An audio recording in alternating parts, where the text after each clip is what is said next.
Trying to fight like Mike Tyson over the hard asphalt of a city street or a tiled train station is a really fast way to end up in the emergency room. So I'm going to give you advice from a kickboxer who's been in over 40 professional fights. And what he says is that the strategies used in the ring can easily get you hurt over pavement because you don't have a referee, you don't have a bell to pause the fight, and you especially don't have 10-ounce padded gloves to protect you. So I'm going to omit all the sports rules so I can explain some aspects of the kami system, which is a modern survival method that incorporates samurai techniques and philosophy. And remember, this is advice coming from a professional kickboxer. So this is very practical. So there are 3 specific things that a professional does to neutralize a threat in seconds. And you need to watch that third point closely because ignoring it means shattering your knuckles in the first hit. So the most common mistake is letting an attacker get too close enough to grab your shirt within the wingspan distance or conversation distance. And I talked about that in the previous talk on how to keep your distance, preventing fights from starting. So you need to always have this habit of establishing a safety distance or a margin of safety.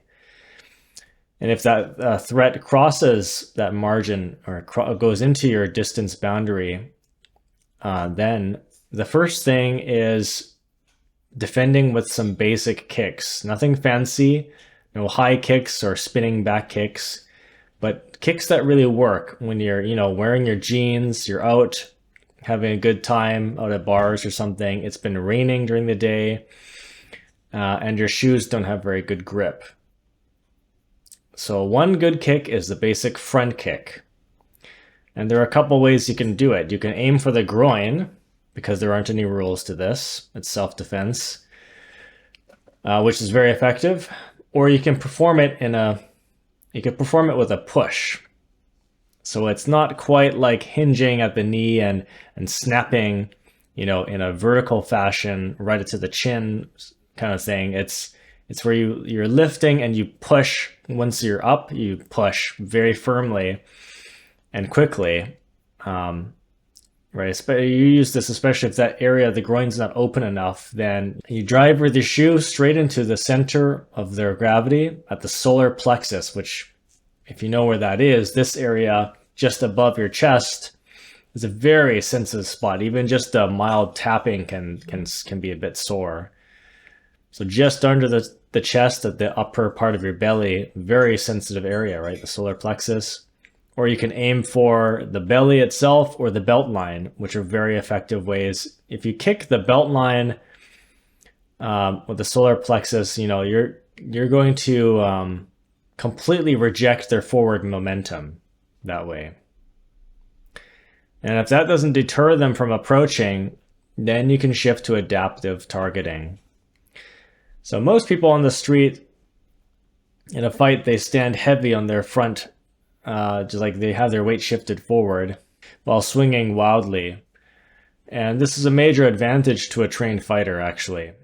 You could consider this the mobility neutralizer because you don't need to knock them out if you can just take away their ability to stand. So one solid strike to the peroneal nerve on the calf, for example, will make them go completely limp on one side.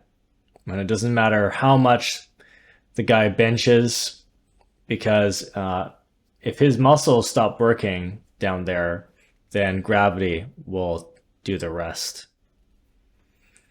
Now, when you're striking, you always have to be constantly moving, especially since the attacker may not be alone. So as I mentioned in the previous talk, you have to be moving sideways all the time so that you don't back into another threat or an enclosed area. Now I'll cover the third pillar of the kami system, which is impactful strikes. And this is the big secret, because if you're cornered and forced to fight for your life, the main concern here is making the fist. You should never make a fist, believe it or not, unless you know where to strike. So in a ring, your fists are wrapped and protected buy heavy gloves for that reason. But if you try to punch a solid human skull with your bare knuckles, not only are you shatter your knuckles, but you're also going to break your metacarpals. It's that easy. And then this will leave you trying to survive with only one side of your upper body working, basically. So the professional move is to use the heel of your palm, right? The palm strikes. Like so. This is a dense, solid block of bone, in fact, and much stronger than your knuckles. So if you use a palm strike against the jaw or the nose, your palm heel is devastating, and yet it keeps your own wrist safe. So save your fists for soft targets like the liver, the belly area, the throat, or the sternum. An experienced warrior understands that the only fight you're guaranteed to win is the one that you avoid entirely. So your goal should be to use self-defense to stop immediate threats so that you're giving yourself an opportunity to escape. And the truth is that you're managing space and protecting your head doesn't matter if you don't know where to aim or where to strike. The human body has specific weak spots that will immediately bring a person down. And hitting the wrong spot won't do anything, but hitting the right spot will end a fight instantly.